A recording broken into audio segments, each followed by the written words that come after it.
Hello and welcome to Basic Folk, where we have honest conversations with folk musicians on the bluegrass situation. It's me, Cindy House, your host. So happy to have you here. Today we have our final recording from the Cayamo cruise. It's a round table with some of our favorites, Rissi, Rose Cousins, Kaïa Kater, and Jobi Riccio, doing a sort of folk state of the union. Before we get into that, let's talk about ways that you can stay in touch with Basic Folk. You can sign up for our newsletter at the link in the show notes, or you can go to basicfolk.com and there is a red sign up for the newsletter button.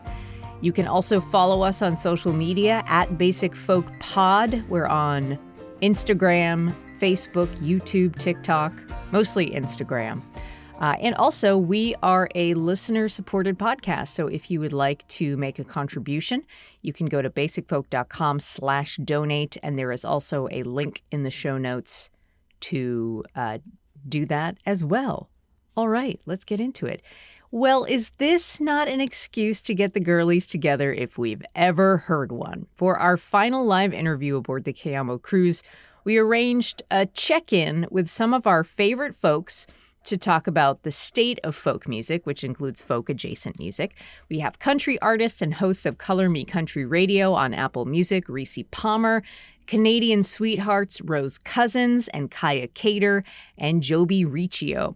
Let's just get right into it. We talk about a lot of different topics. It's a really inspiring and fun and serious conversation. We speak to the function of folk songwriting in modern times, the hope and confidence of Generation Z, the inspiration taken from elders, the fact that there are Black people in the future. Thank you, hat tip Alice Randall. Let's get into it. It's the Folk State of the Union, recorded live on the Cayamo cruise on Basic Folk.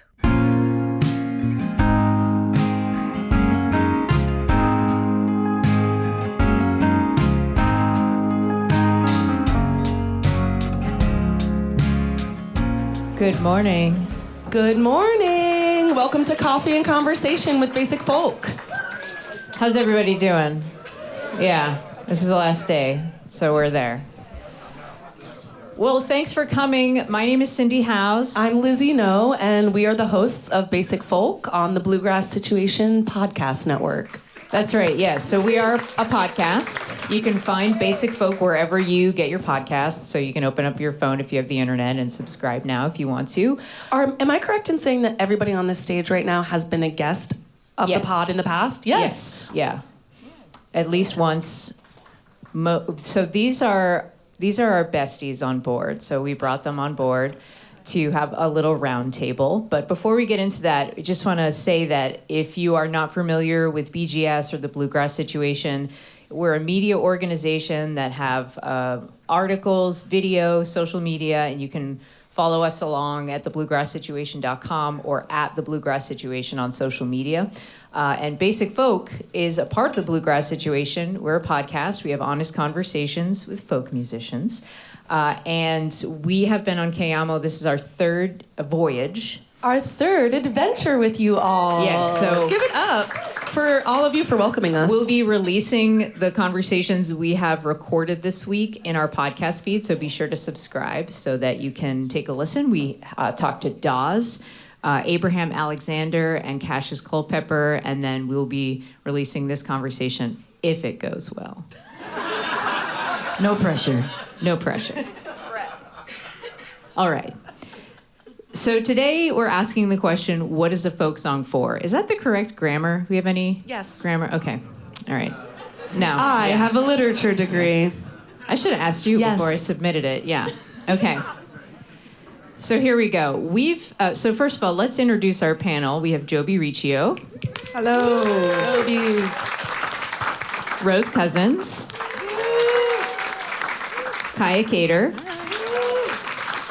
And my mother is here today, Rissi Palmer. Yeah! Fun fact, Rissi and I traded earrings before we came on stage. Aren't they I know cute? we weren't supposed to say anything. She looks fab. Yeah. She looks fab. They're just perfect for our outfits. It was God. Okay, so let's get into it. We have noticed some folk songs coming out recently about moving forward and persevering despite living in some hard times. And it seems like the folk zeitgeist is coming together to collectively say something. And we'd like to explore like what's happening with folk musicians at this time. What is the function of folk songwriting in modern times in the year 2026? Is it for comfort, information, inspiration? We believe that folk music is a very important genre because it reflects our culture and society back to us through lyrics and music. And we're living in a time where the right wing has waged a war on empathy itself. So focusing on the realities of human experience, people's working conditions, people's real emotions that sometimes we're afraid to share, those are some of the biggest parts of folk music for us. And folk music is supposed to be an umbrella that catches everyone. So there needs to be a story for everyone that's part of it. Yeah, and we're saying it's okay to feel your feelings. It's okay. It's okay to feel. Feel big. That's right. Round of applause for our feelings. We're allowed. So these artists are telling these stories these artists that are telling these stories are basically taking care of communities in a way that's kind of like similar to healthcare workers, but like how are those workers being taken care of? Like what's the state of your workplace and how is care being taken and what does it feel like to be moving through the world playing for music for people at this time? So I guess like the first question is like the name of this panel, like what is the function of folk songwriting in modern times? Like what is your job? What's your job, y'all? Okay, yeah, I'll go. Well, I mean, I think that when y'all were talking, the first thing I thought of was like the idea of a griot. Mm-hmm. Like, if you all have seen the movie Sinners, right? It's the idea of someone who kind of like is a memory keeper, and serves as like a rallying point for a community to gather for a second and to pause, and to feel, as you were saying, right? And I think like in our modern era, we are being increasingly driven toward efficiency. You know, like why make your own salad when you can have like a chopped salad for you and you don't even have to do anything, or like, you know, AI, like why take the time to write maybe an email that's a little bit less perfect when you can just throw it into ChatGPT and have it feel, you know, exactly right. But I think maybe in folk music, we've been spared that because, I mean, all of us on stage were making a living, not a killing, right? So generous. If you can call it a living. Yeah, like generous. Yeah. We are in many essences working class, maybe climbing towards middle class, but so yeah, I think there's like there's a way in which we are. I don't want to compare us to like doctors or nurses, but like we are care workers. And I think like because I started as a banjo player and a folk singer-songwriter, I didn't aspire to be like a huge pop star. I think I had like an understanding of where my career would likely land. And yeah, just being like okay with that most of the time. Yes. Not all of the time, but yeah. I was just gonna add, so I've been more in the country Americana space. And as far as like, what is our job? I'm gonna quote one of my mentors and someone who I think of as a Black country music griot, and that's Alice Randall. Yes. And one of the things that she said that I think about all the time is, especially as Black country artists, Black Americana artists, part of our job is to make sure that we let everybody know that there are Black people in the future. There are people, meaning there are people of color in the future. Yes. And because we have been written out of so much of the past and so much of the fabric of the music that, you know, that is folk, that is country, that is rock, that is all these different genres, even classical music. To make sure that we are, well, I think that number one, we are the canaries in the coal mine. That's correct. And so whatever is happening to your local musician, is a pretty good indication of what is coming for the rest of the job markets. So as we see AI starting to, you can make a demo on your app and it's a fully orchestrated thing. You have killed a studio, you have killed studio musicians, you have killed background singers, an engineer, like you have eliminated about 52 jobs just by doing your little cute demo on your app. And so, all disrespect, we can hear it. Yes. You can hear the difference. Your demo sucks. No, but I feel I can tell when something's made with AI. It really sounds like just medium. Yeah, but just overall, I think my job in particular is, yes, Francis, we exist, and we will exist 20 years from now, 100 years from now, whatever. Now, what is there for us to exist in is a whole other thing. Mm-hmm. But we are here, so yeah. Yes. I think also, I was thinking while Kaïa was talking about sort of this like streamlining of life, I think there's also this numbing happening.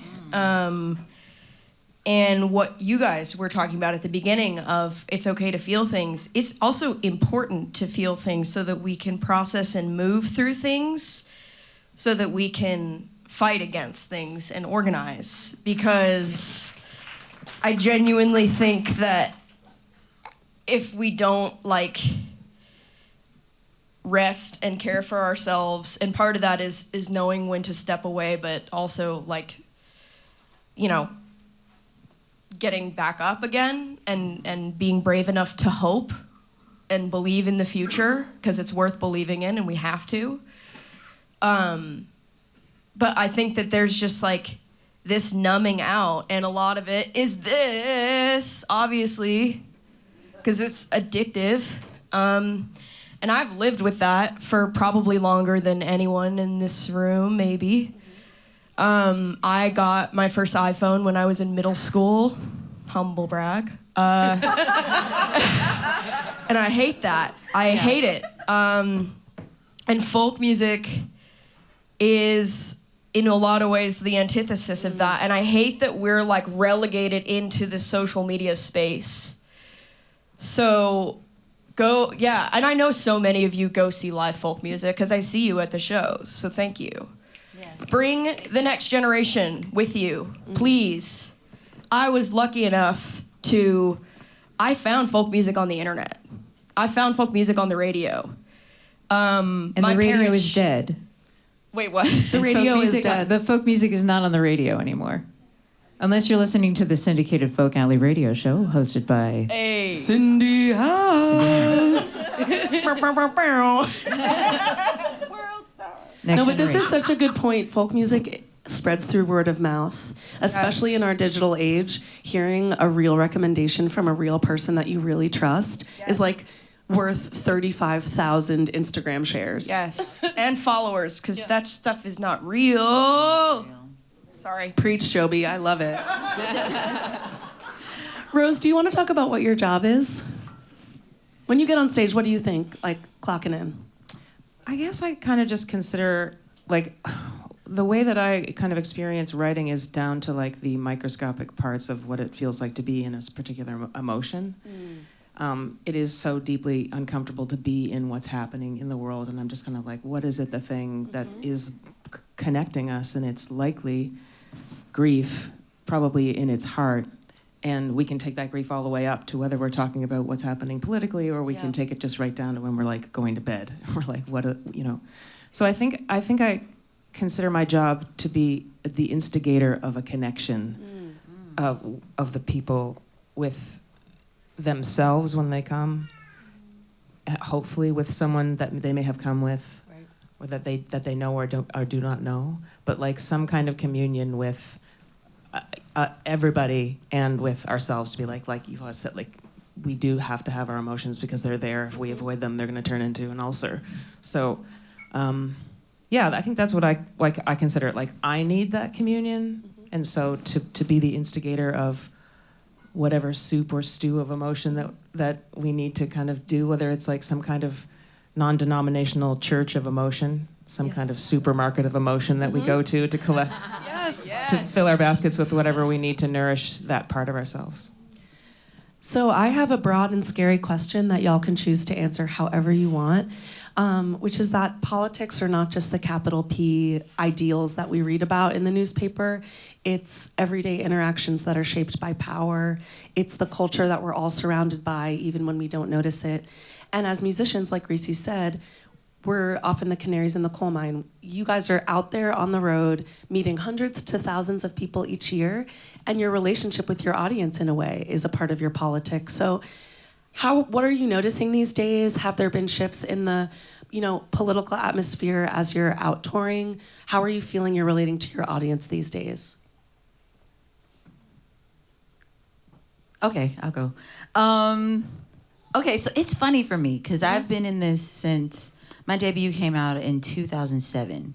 So we're almost 20 years in, right? But you're only in high school. I know, but I'm only 12. It's a crazy thing. I don't really understand. No, I have noticed. Okay, so for me, my debut album is a country album, and it's so funny. Social media was not the thing. It was like MySpace when I first got started. And so, yes, MySpace. Ye old MySpace. I miss it. And so we didn't, there was no status or anything like that. So, nobody really knew what my personal politics were until I said them out loud. So there were people that just fell in love. This little curly-headed black girl that sings country. It's so cute. Aww. And she's so lovely. And then when social media happened and I was just like, yeah, so this shit is fucked up. Yeah. And and everybody's like, what? I can relate. It's almost as though the looser your curl pattern, the more you're supposed to be quiet and demure. And cute and and precious and you fit in. My favorite thing that a radio person told me once was you're not black. Oh, totally. I'm like, oh honey, I am just black enough. But I have found that the relationship, because everything is so social media now and everything is very social media warrior behind the keyboard, you have the safety of being user 5666235 and no picture. People will say the craziest stuff to you and will write you and tell you on your own damn page not to say, I think you should take this down. I liked your music, and I didn't want to talk about politics, and I don't like your politics, and blah, blah, blah. Well, I don't like yours, so here we are. It's just, I have found, it's become this really aggressive thing. And you're going to use it against me. And I'm like, I'm good. As long as, you already bought it. So you already own the CD. So no givesy backsies. So it's become some of the relationships I have strengthened and have lasted for years, yes. And then some of them I have deeply disappointed people, and I don't know. I think I embrace who embraces me. I've gotten to that point in my life where I'm extremely grateful for those who just love Rissi as the package, and all my thoughts and awkwardness and all that. And everyone else, I'm so sorry that I've disappointed you, but No, that's a beautiful acceptance. It's a beautiful outlook. Yeah. I would say the same thing. It's I feel like I adjust, depending on where I am. I might adjust what I might or might think that I would be able to talk about on stage, or generally I'm not super politically loud, but I definitely like to point light at things on social media, and I definitely have had people who are like, I didn't come here to find it, and I'm like, that's fine. It doesn't, it ultimately doesn't matter. The people who are on this ship have chosen to be here because we're all here for this purpose of we love music. Yes. And in the end, it doesn't matter. You don't have to be in an exchange with people that you don't have, and you can point light at, I think that's how I consider, I'm going to point at things that I think are are relevant and poignant and terrifying and that I'm worried about and concerned about. And then be in a conversation with the people who you want to be in the conversation with, and do your best to use your platform in a way that, you know, feels comfortable for you and safe for you. It sounds like you both have figured out a way to shape who your audience is by being who you are and letting everyone self-select. I'm going to be taking that tidbit of advice in my career as well. I think that's really beautiful.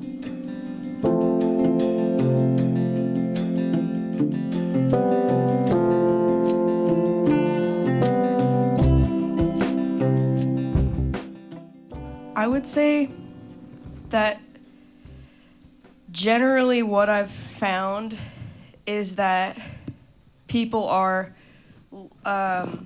louder behind the keyboard, like you're saying. I am lucky that I've only really gotten a few angry, nasty emails. I got one recently from a man, presumably in Colorado, that included like a GIF of Trump at the end. It was psychotic. And it was because anyone who knows my music or has been to my shows, I'll play this song called Wildfire Season, and I talk about climate change and thank you, and the climate crisis, and I'm very outspoken about it. And it's like I would work in climate if I wasn't doing music. Like that's what I would do. My first job, I was a climate canvasser. Like this is something I care a lot about. I talk about it, I fundraise for it, blah, blah, blah, blah. This man wrote me this crazy, insane email that's not even worth talking about. But anyways, his email was outdoor life at AOL.com. I know it's just like the cognitive dissonance of this. So, Not at AOL. at AOL, yeah.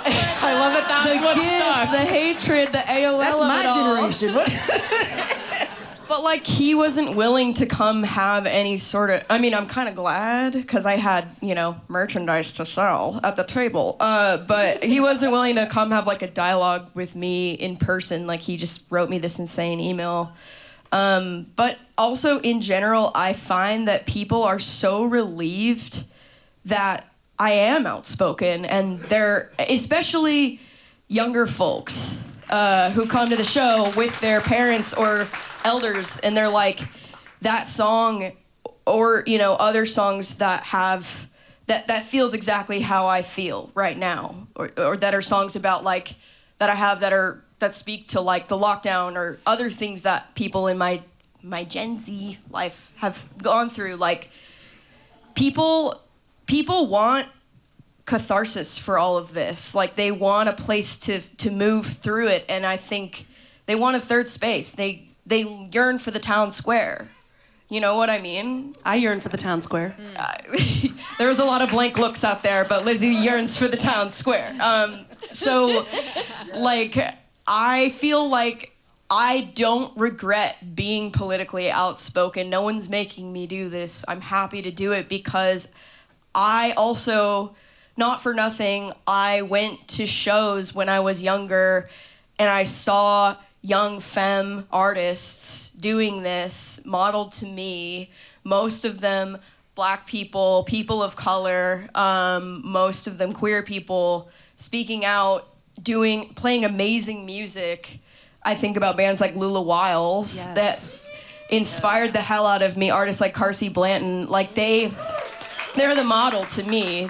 They're who inspire me, and I just like, the fact that it matters to people, like I'm kind of rambling at this point, but I just... We love it, Jobi.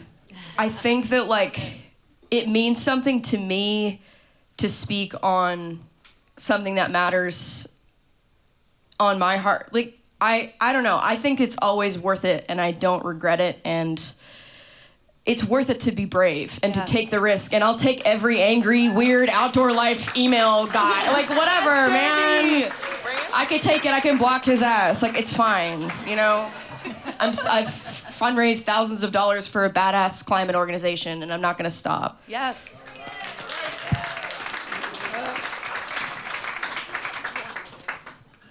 And I'm sitting like a frog. I mean, all these folks have made like incredible points. I don't have much to add except that, like, to your point about being like a young femme musician, or for those of us on the stage that started off like really, really young, I think what I noticed in my early years, like 22, 23, was there was kind of like a predatory gaze that I didn't really know how to identify, but it was this thing of like, you're like a young Black mixed race woman playing this instrument.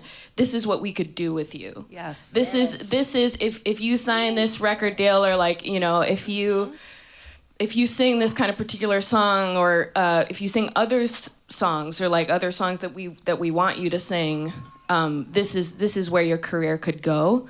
And so I think, for me, there was a lot of that outside noise. But I think internally, it made me realize, like, oh, these people don't know me. They don't know who I am. They don't know that I grew up at folk festivals. They don't know that, like, I have a particular value system that maybe at 21 or 22 I couldn't articulate, but like I knew in my core of who I was. And I think that made it so that I was like able to follow my particular path in songwriting, but also I let some opportunities go that maybe would have made me more money, but also maybe would have made me much sadder as a person. And I think like really from my perspective, every time I speak on politics on stage, I feel like I'm speaking from human experience. I think there's this, like, we can like take this magnet of politics and like put it up here. But I think like really what it is about human experience and pain and grief and certain people being denied civil rights. I'm thinking about trans people in Kansas whose driver's licenses were taken away, And so I don't know, I think like when I'm able to think about that in my songwriting, that feels human to me too. Yes. And so I don't know, I just feel like that's the way that I connect with myself and I connect with other people. And I think increasingly like my audience has shifted, and I think some people have like left the Kaïa Kater path because they didn't like what I was saying. But I think I also then was able to invite a bunch more people in who felt like, okay, this is an artist who I feel sees me, even though she may not know me, and to Jobi's point, like, I think those are the artists that I gravitated towards too as a young person. And I think there's work that we're doing that it's not gonna come to fruition for a couple of maybe decades. Like we're playing the long game. I think of Maya Devitri saying like, I make my records for people who might hear them long after I'm dead, right? Yes. So I think it's kind of like that long arc of history that we're maybe thinking about. Beautiful. Questions for the Cayamo folks. Has Maya played the boat? What? Oh, she yes, has? She has. Let's get her back. Let's get her back. Maya Devitri, everyone. Maya Devitri. Look her up. Yeah. Oh my God.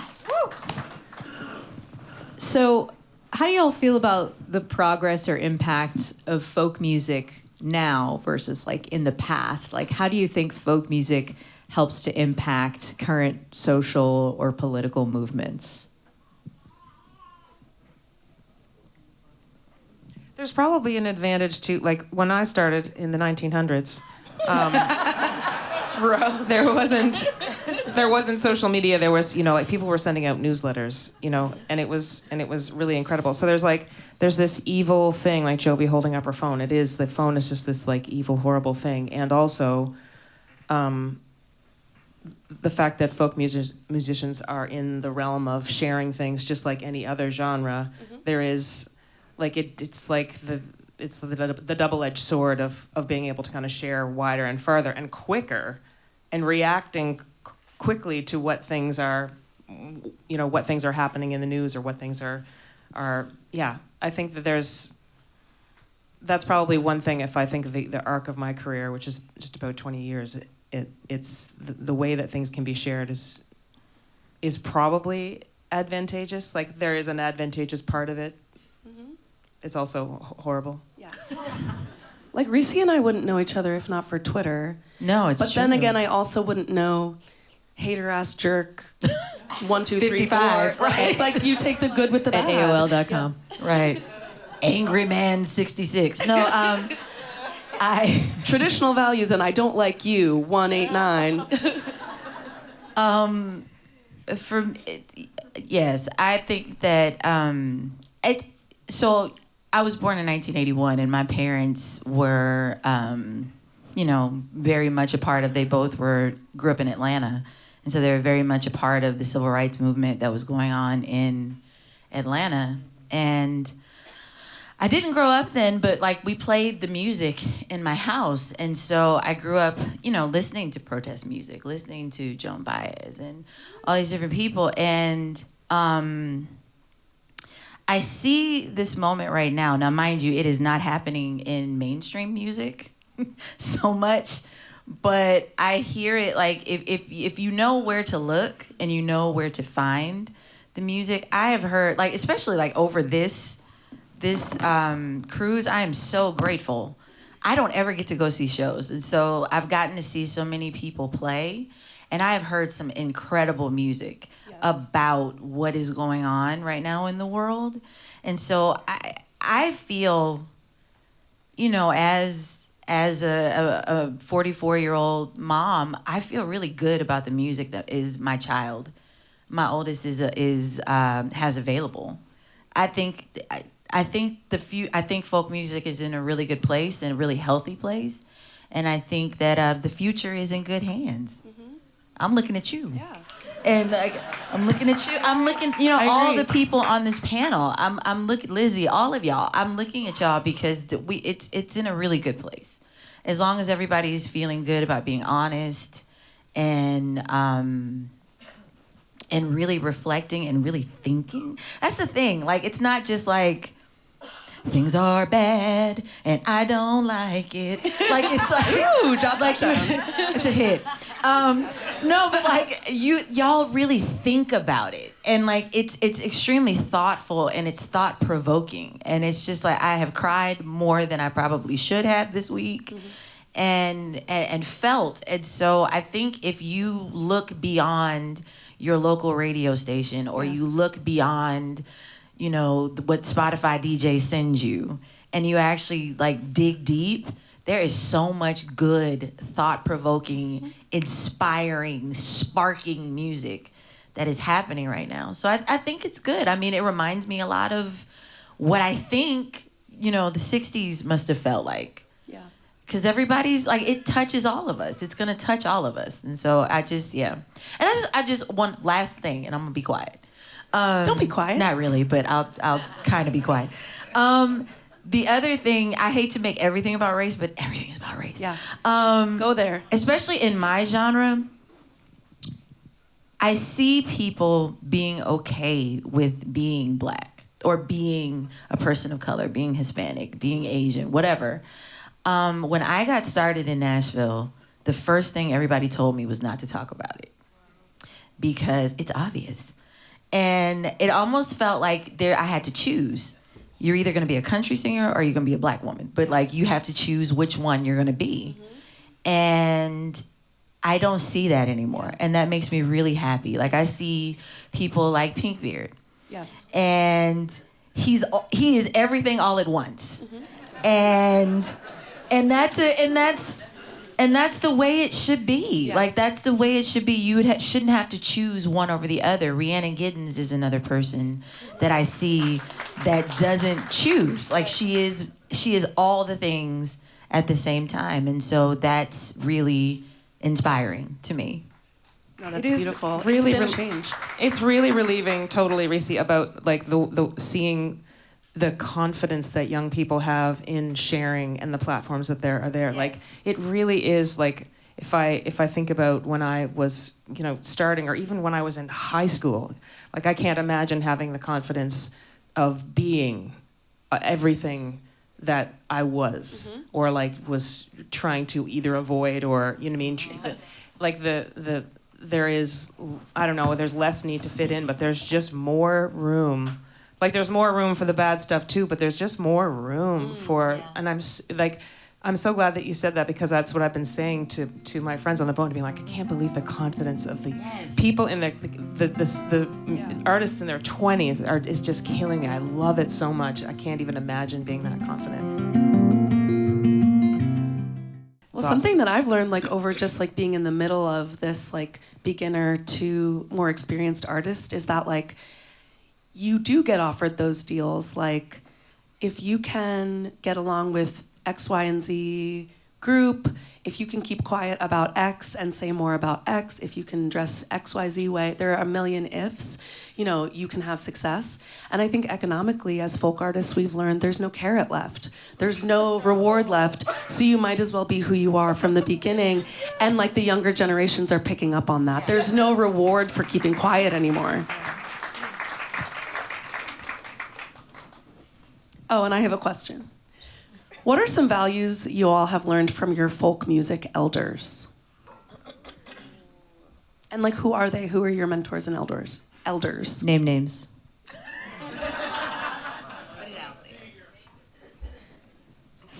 People are giving you some examples.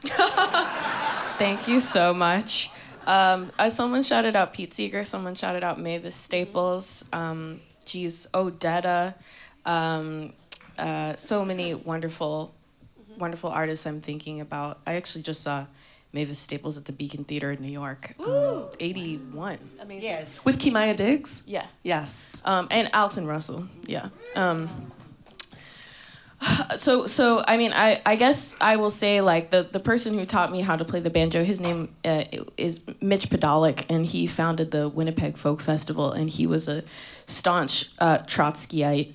And his 3 goals in life were, or maybe 2 goals, were to cook good barbecue and teach people how to play the banjo. And you know, we formed an unlikely friendship. Like, he was, maybe 65, and I was like 11 or 12. And he gave me my first banjo lesson, and he also was just encouraged me to travel and go to North Carolina and study a little bit more. And he also, you know, he founded a folk festival, and a folk festival it's a community, right? And so, you know, Mitch passed away a couple of years ago, but I think of people like that in my life who just like helped me along my path. I will mention, you know, we mentioned Rhiannon Giddens. Like, Rhiannon gave me a lesson backstage at the Ottawa Folk Festival, you know, when I was 13 or 14. And she has always invited me into her circles, into her world. Alison Russell, again. Like, I just think, like, for me, like, I mean, friggin' Rose Cousins right next to me. Like, Rose pulled me up on stage when I was probably around that same age, 14 or 15, to play a song with her. And like, I still idolize her. I mean, who wouldn't? Don't we all? You know, and so I think it's just, at least for me, it's like small things along the path that encourage me, people who encourage me to keep going. And yeah, I think like that kind of longevity, which I keep talking about, but like that longevity that folk music has, and that community that folk music has is like so precious. And I think I can like start to forget it when I'm on social media too much. Like, I can start to do the compare and despair thing. Mm-hmm. But I think once I'm like in the room with you all, and you know, I'm reminded that like we're all, you know, it's all bred for the journey. So yeah, that's it. That's all I have to say. Yeah, I think the cool thing about folk music is it's like, and like I said, I learned about folk music on the internet first, and then on the radio as well. And so first it was like this thing that I learned about and loved in my room. And I learned all these songs and I sang along to them. And then I went to my first folk festival, my first bluegrass festival, Rocky Grass in Colorado, and I met kids my age who played these weird instruments like me, and I got my first weird instrument, the mandolin, and I was weird, and I was like, And it was amazing. And I saw the Carolina Chocolate Drops play at Rocky Grass, and I was like, oh, this is a whole world. And it includes people and this is a whole, this is a whole universe this is a whole history that I have to learn about. And I was inspired to become a folk music history minor in college after. But also, I think there's also like, that's so dorky. There's like elders that I've been, lucky enough to have a personal relationship with, who, like I mentioned that band Lula Wiles, they became friends of mine and brought me up on stage in Boston and had me play one of my songs at one of their sets at Great Scott, and it meant so much to me because they were my superheroes in Boston. Like, they spoke out about political issues. They were cool. Yeah. They shredded, and I was obsessed with them, and they thought that I was cool, and I was just like over the moon about it. So I had this personal relationship with them, but there's also artists like Nina Simone, who obviously I do not know. But I feel, but I'm also so inspired by, and like the idea and like we're going back to the idea of like, what are the values that you've learned, like speaking truth to power. I know people talk about that a lot, but I always think about Nina Simone, and thinking about like going on YouTube and watching videos of her performing, and just the chills that I had on my body. And I'm on YouTube in the computer room in my house. Like, it's just like, but just being so moved by what music can do, and the bravery, and just being like, this is an important way of transmitting a message and getting people together. And then also music as community, and learning that through going to Rocky Grass and moving to Boston and meeting Lula Wiles and meeting, all the people in the Boston music scene who brought me in and included me and uplifted me for the very first time, and then having that happen in Nashville too. So those are just a few people too. And I've shouted out Carsey too. She's a huge one for me. Yeah. I just want to take a moment for Rose and Jobi and Kaïa. I don't know, Rissi, if you know him, but I want to shout out Matt Smith from Club Passy. Yes. Oh, Matt Smith. What a guy. So Matt Smith is the managing director at Club Passim. I feel choked up talking about him right now.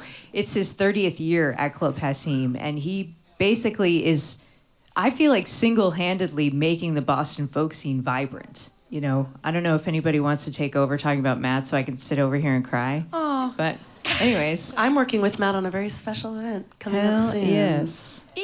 We are all a folk music family, and that's the cutest part.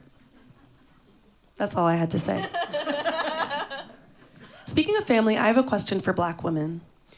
How is being a roots musician shaping how you see yourself as an ancestor?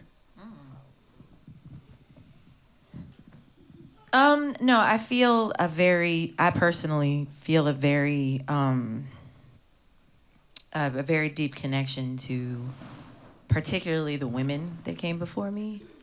So I'm like in the second chapter, artistry is like, it is a roller coaster. It ebbs and flows. And I feel like I'm in the second chapter of my career. And this particular part of my career, I feel, is very much focused on, like, if I had a word, it's legacy.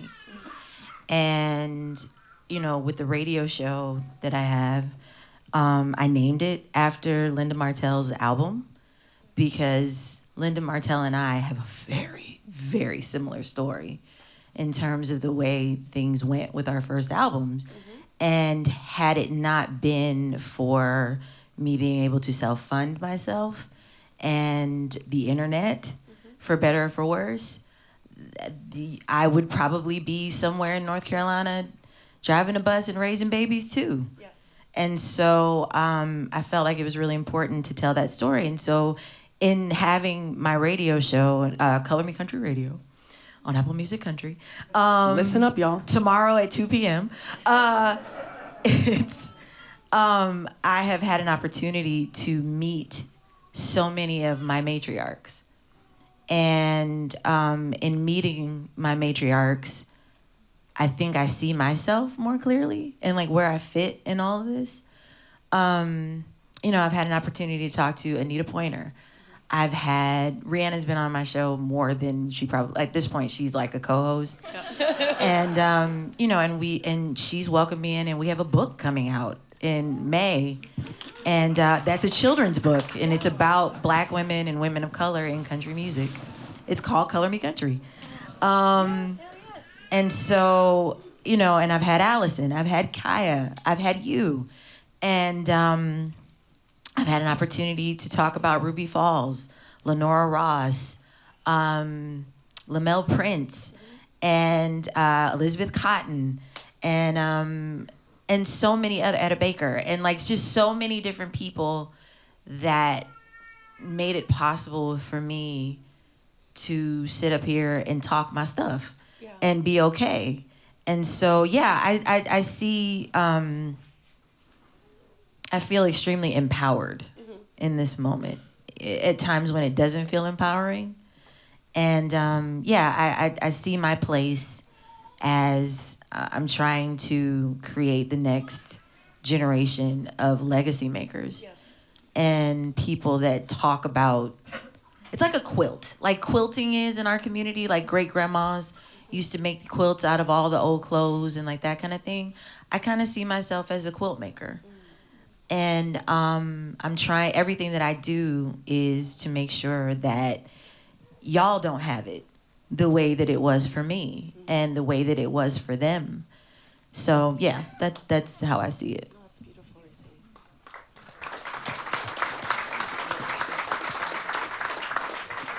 Rissi. Beautiful question, beautiful answer. And speaking of elders, I've been thinking a lot about something that Taj Mahal said, which is that we are never in the shadow of those who came before us, but we are always in their light. And, you know, Elizabeth Cotton is someone who I draw great inspiration from. And I even think about, like, you know, the lineage that I come from, like the Caribbean women who I come from, you know, and I think about my great-grandmother who was not allowed to go to school, and so she taught herself how to read and write off hours in the schoolhouse with chalk and slate. And then my problems seem a little smaller, you know? When I'm like, oh, I can't get that gig, it's like, well, maybe that's okay. And so, you know, I think when I'm at my worst, I'm kind of small-minded, and I'm in my like ego brain, and I'm like thinking, you know, I am owed this, or why didn't I get this, or I'm working so hard, you know. And then I think, you know, for me, like doing work with ancestors and elders it's always about zooming out and seeing the bigger picture. And like speaking of Taj, like I'm opening for Taj in April, right? Like no, but it's not to be like, yeah, good for me. But it's more just to say, like, when I hope that I'm still playing music in my 70s and 80s, and when I am, what am I gonna be doing for the people who are coming after me? Always trying to think about that, like, what am I doing for the people coming after me? Like Rissi said, to make it less difficult, right? Because like that's what my great-grandmother did for me. And that's what I want to do, even if I don't have biological children of my own. Like, that's what I want to do for the people coming after me. And I think that's how we are like links on a chain.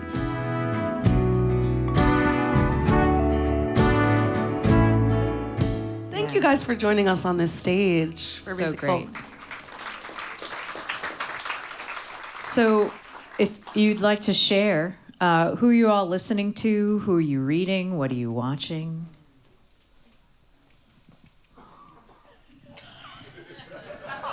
Nothing. No. No. I'm actually here. This is fun reading, ladies and gentlemen. I'm actually in the middle of this book I bought. I heard a podcast. They were talking about. I've been very focused on. We were talking about this in the back. The way that beauty standards have been molded by some really gross predilections as some people have. You know, like the very Epstein file-ish, and like the way that we view aging and sexuality and all that kind of stuff through this really kind of sick lens. And so I found this book. It's called Brown Sugar. How Black women have been sexualized over the ages. It's like it's a college text, but it's really good. So I've been reading that. As far as like what I'm listening to, so for the radio show, I make my own playlist. I think I'm the only show on Apple that doesn't follow the regular playlist. I make my own. And so I'm listening to a lot of different people. So here are some people for you guys to check out.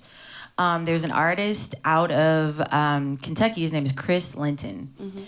If you are very into like Merle Haggard and like and that ilk of country music, he is that guy. He technically was a coal miner and all this. Like he's just incredible. There is another artist by the name of Kashana Armstrong. If you guys are familiar with Kashana. Jesus, like she's my other mother. Oh my God, I want Kashana to be my mother. Like Kashana's incredible, and I if you've seen any of my shows, the song "Old Black Southern Woman," I wrote that with Kashana.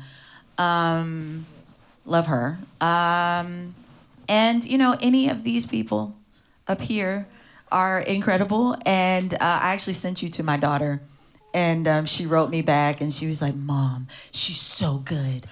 She was like, are you guys friends? And I was like, sure. On our way.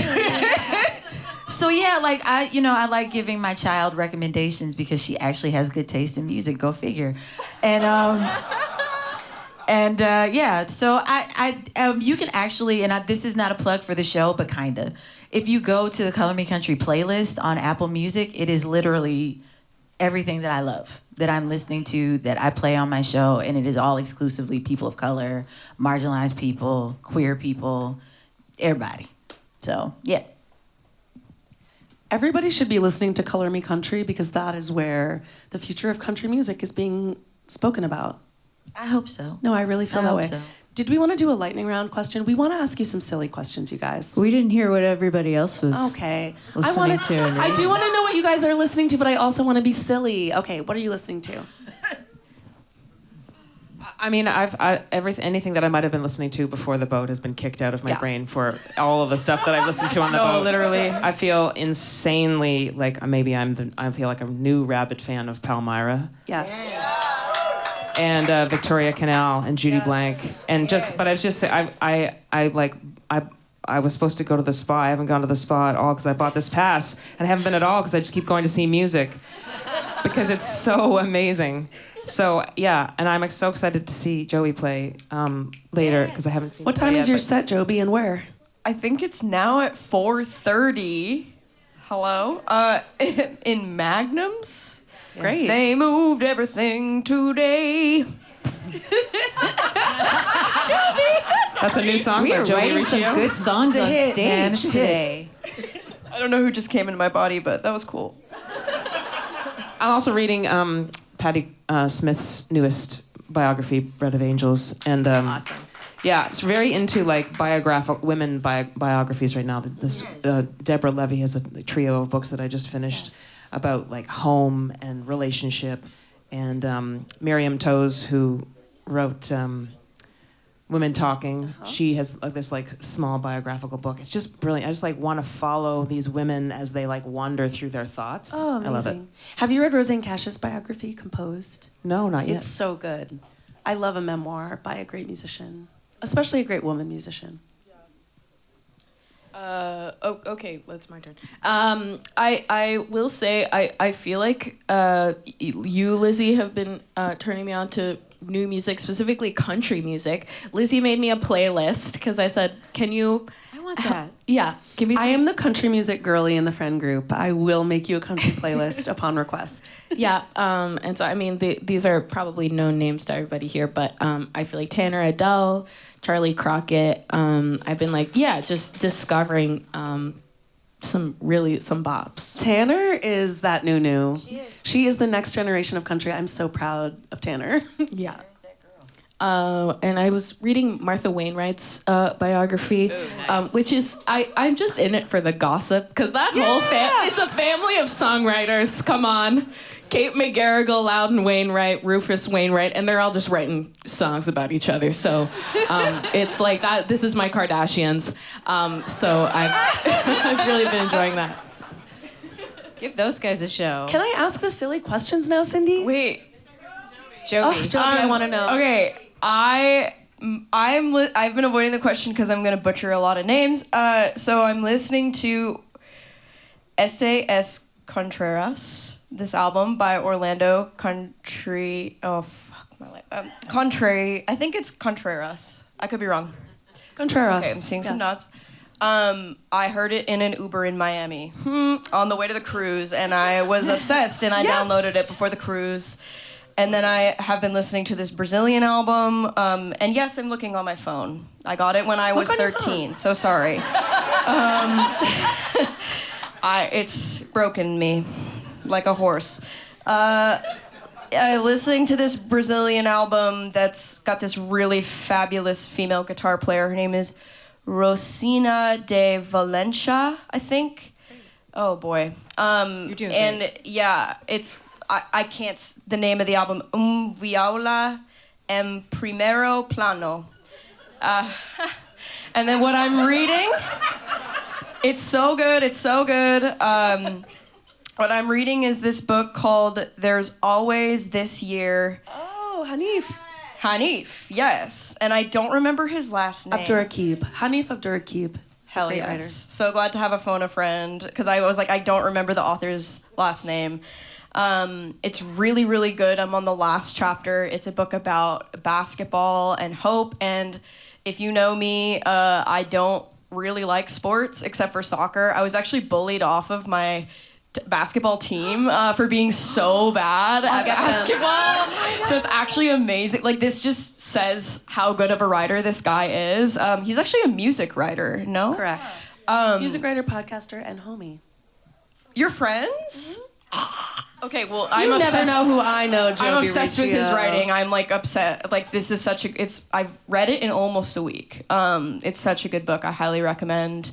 It's about Cleveland. It's about being black. It's a wonderful book. I highly recommend it. It was. There's always this year. Yes, I'm learning a lot about Ohio and basketball, and the name of my team was the Jumping Shrimps. And you got That's kicked it. off. And you didn't even make the cut for the Jumping Shrimps. No, they didn't invite me to the sleepover. Oh no! Jobi! Yeah, there's a reason why I didn't like sports until like adulthood, and now I watch soccer, and I'm like, because there's like women and gay people, and like it's more diverse. I'm like, this is my safe space. Would you like to do the lightning round, Lizzie? I'm dying to do the lightning round. I want to know from each person, what is the most important thing that you forgot to pack for Cayamo? Sunscreen. Oh, no. Like, how do you go to the beach without a damn sunscreen? I did. I get it. You look great, though, Kaïa. I did not forget to pack anything because I'm Good a for Virgo. you. Good for and I you. make Rose, lists. we're lightning round. I'm rushing through these people. I'm good. I had everything I needed. Liquid IV. Oh, I have some. You can. What is in your emotional beach bag? My therapist number. Pass. Lip balm. Yes. A Rush of Blood to the Head by Coldplay. Oh, yes. Wow. What is the ideal number of pairs of shoes to bring on tour? A separate suitcase. The ideal number of pairs of shoes to bring on tour. A separate shoecase. A separate suitcase. I literally went on tour last year and brought a band-sized suitcase, and everyone made fun of me because they only said we could only bring one. So if I'm going to bring one, it's going to be a massive one. But we doesn't include the front woman. You can bring what you want. Thank you. Yeah. I would say 3 airport shoes. Number 1, airport shoes. Number 2, performance shoes. Number 3, running shoes. One pair of performance shoes?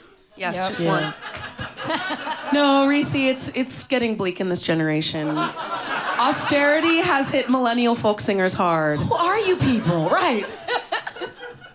I would also say 3. Like you want to have a pair that you could wear outside, but also maybe on stage. Definitely runners for the gym, and then one other, depending on the climate. ETC. Unfortunately, I'm also team 3. What? I'm so sorry. You're fancy though. You're so fancy.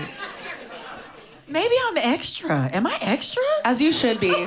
You're everything, Rissi. You're Am I everything. a drama? Let's see. Audience, team 3. Round of applause. Practical lady. Team Rissi. All right. Team 6 or more. Okay, sorry. Yeah. We have one last silly question for our illustrious panel, and I want to thank each and every one of you for being a part of this. And I want to encourage everybody to go to the merch store and purchase physical copies of albums by Jobi Riccio, Rose Cousins, Kaïa Kater, and Rissi Palmer. Our last question is, what's your favorite silly pump-up song?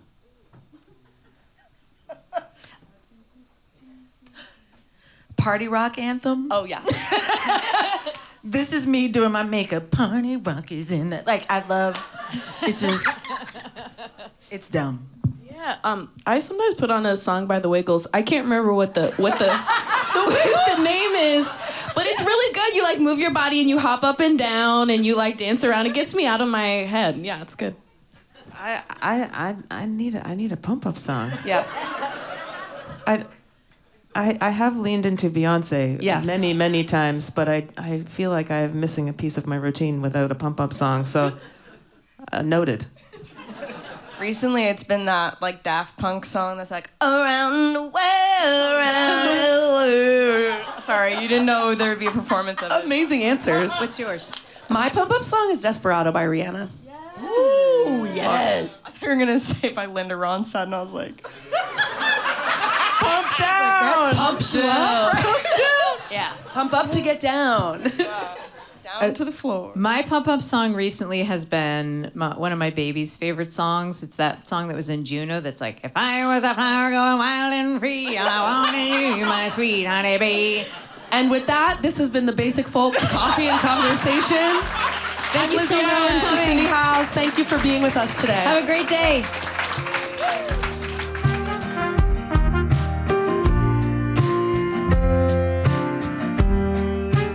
This episode of Basic Folk was produced by C.J. Nungesser. Our music composed by Dietrich Strauss. Basic Folk is a production of The Bluegrass Situation. You can find all of our episodes there. You can search for Basic Folk on the SiriusXM app. You can find us on folkalley.com or their mobile app. You can go to basicfolk.com, or you can find us wherever you get your podcasts. If you enjoyed this episode, we suggest sharing it with a friend, perhaps everyone in your Rolodex, because who wouldn't enjoy this conversation? Thanks a lot for listening all the way to the end. Bye.